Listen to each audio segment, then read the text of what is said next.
UP में अब love जिहाद करने वालों की खैर नहीं है, क्योंकि बीते मंगलवार को यूपी विधानसभा में लव जिहाद विरोधी बिल पास हो गया है। वहीं आपको बताते चलें, प्रदेश की योगी सरकार ने यूपी विधि विरुद्ध धर्म संपरिवर्तन प्रतिपेक्ष संशोधन विधेयक को बीते सोमवार सदन में रखा था। वहीं इस धर्म परिवर्तन बिल में जबरदस्ती धर्म बदलने वाले अपराधों में सजा की अवधि और जुर्माने की राशि को भी और अधिक कड़ा कर दिया गया है। वहीं धर्म परिवर्तन को बढ़ावा देने वाली विदेशी फंडिंग को रोकने के लिए सजा के दायरे को और अधिक कड़ा कर दिया गया है। वहीं आपको बताते चलें, योगी सरकार ने साल 2020 में लव जिहाद के खिलाफ एक कानून बनाया था। वहीं अब इसी कानून में यह संशोधन किए गए हैं, जिससे अब जबरदस्ती धर्म परिवर्तन करने वालों पर कड़ी नकेल कसी जाएगी। नमस्कार, मैं हूं महेंद्र सिंह चिलवाल। समाचार इंडिया की इस स्पेशल रिपोर्ट में आपका स्वागत है। चलिए अब विस्तार में चर्चा कर लेते हैं कि आखिर धर्म परिवर्तन के संशोधन बिल में क्या क्या नए प्रावधान किए गए हैं। जहां सबसे पहले तो पारित बिल के अनुसार यह प्रावधान था कि अगर कोई किसी को धोखे से व झांसा देकर धर्म परिवर्तन करता है, वह शादी करने का दबाव बनाता है, तो 1 से लेकर 5 साल की जेल के साथ ही 15,000 रुपये के जुर्माने की सजा थी। वहीं अब इस बिल में संशोधन कर सजा को बढ़ाकर 3 से लेकर 10 साल की जेल और साथ ही 25,000 का जुर्माना, यानी योगी सरकार ने जबरदस्ती धर्म परिवर्तन पर नकेल कसने के लिए सजा को और कड़ा कर दिया है। वहीं पहले धर्म परिवर्तन वाले विधेयक में नाबालिग SC/ST महिला के साथ लव जिहाद पर 2 से लेकर 10 साल तक की जेल व 50,000 तक का जुर्माना लगता था। वहीं अब इसमें संशोधन कर सजा की सीमा को बढ़ाकर 5 से लेकर 14 साल की जेल व जुर्माने की राशि को 1 लाख तक कर दिया गया है और साथ ही सजा को उम्र कैद के रूप में भी बदला जा सकता है। वहीं अवैध ढंग से सामूहिक धर्म परिवर्तन वाले मामलों में संशोधन किया गया है,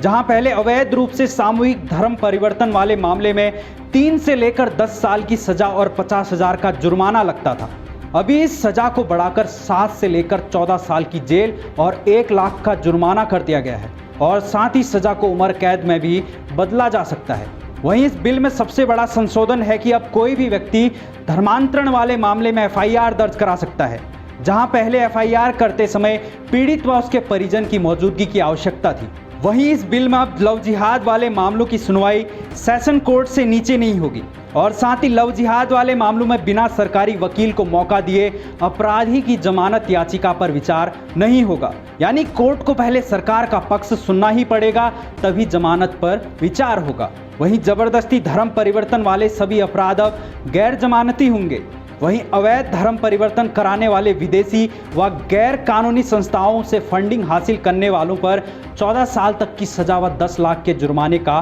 प्रावधान किया गया है। वहीं इन संस्थाओं के संचालक पर भी अब कड़ा एक्शन होगा और साथ ही यदि कोई व्यक्ति धर्म परिवर्तन के नाम पर यदि किसी व्यक्ति के जीवन या संपत्ति को खतरे में डालता है या हमला व बल का प्रयोग करता है या फिर शादी करने का झूठा वादा करता है या लालच देकर किसी नाबालिग लड़की, महिला या व्यक्ति की तस्करी में संलिप्त पाया जाता है, तो उसे कम से कम 20 साल तक की सजा का प्रावधान किया गया है और साथ ही सजा को उम्र कैद में भी परिवर्तित किया जा सकता है, यानी ताउम्र कैद की सजा। वहीं अब कोर्ट द्वारा पीड़ित पक्ष के इलाज और पुनर्वास के लिए अपराधी से जुर्माना भी वसूला जाएगा, यानी इस बिल को और सख्त करते हुए पीड़ित के इलाज का खर्च और पुनर्वास का पैसा भी अब कोर्ट ही तय करेगा। वहीं जब सरकार से पूछा गया कि आखिर इस बिल में इतने कड़े बदलाव क्यों किए गए हैं, तो सरकार का तर्क था कि बीते सालों में उत्तर प्रदेश में खास तौर पर SC/ST के जबरदस्ती धर्म परिवर्तन मामलों में काफी तेजी आई है। इन्हीं मामलों में अंकुश लगाने के लिए नियम कड़े किए गए हैं और साथ ही योगी सरकार का कहना है कि इस बिल को और कड़ा करने के बाद विदेशी व राष्ट्र विरोधी ताकतों की संगठित साजिश पर रोक लगेगी और साथ ही जबरदस्ती धर्मांतरण के नाम पर अवैध विदेशी फंडिंग करने वालों के मंसूबों पर पानी फेरा जाएगा तथा उनके गैर कानूनी धर्म परिवर्तन के रैकेट की कमर तोड़ी जाएगी। वहीं सरकार का यह भी कहना है कि सजा और जुर्माने की राशि को बढ़ाने के साथ ही जमानत की कड़ी शर्तों के प्रावधान को भी और सख्त करने का मकसद सिर्फ अवैध धर्म परिवर्तन पर नकेल कसना है और साथ ही नाबालिग, दिव्यांग व मानसिक रूप से अस्वस्थ लोगों को भी इस जबरदस्ती धर्म परिवर्तन के जाल से बचाने के लिए इस बिल में इतने संशोधन किए गए हैं। वहीं इस बिल के संसद में पास होने के बाद से ही प्रदेश की मुख्य विपक्षी पार्टी समाजवादी पार्टी भी काफी हमलावर हो गई है। जहां समाजवादी पार्टी का कहना है कि भाजपा प्रदेश में केवल नकारात्मक राजनीति करना चाहती है। वह बेरोजगारी व पेपर लीक जैसे मुद्दों से जनता का ध्यान भटकाना चाहती है। वहीं आपको बताते चलें, उत्तर प्रदेश ही ऐसा कोई इकलौता राज्य नहीं है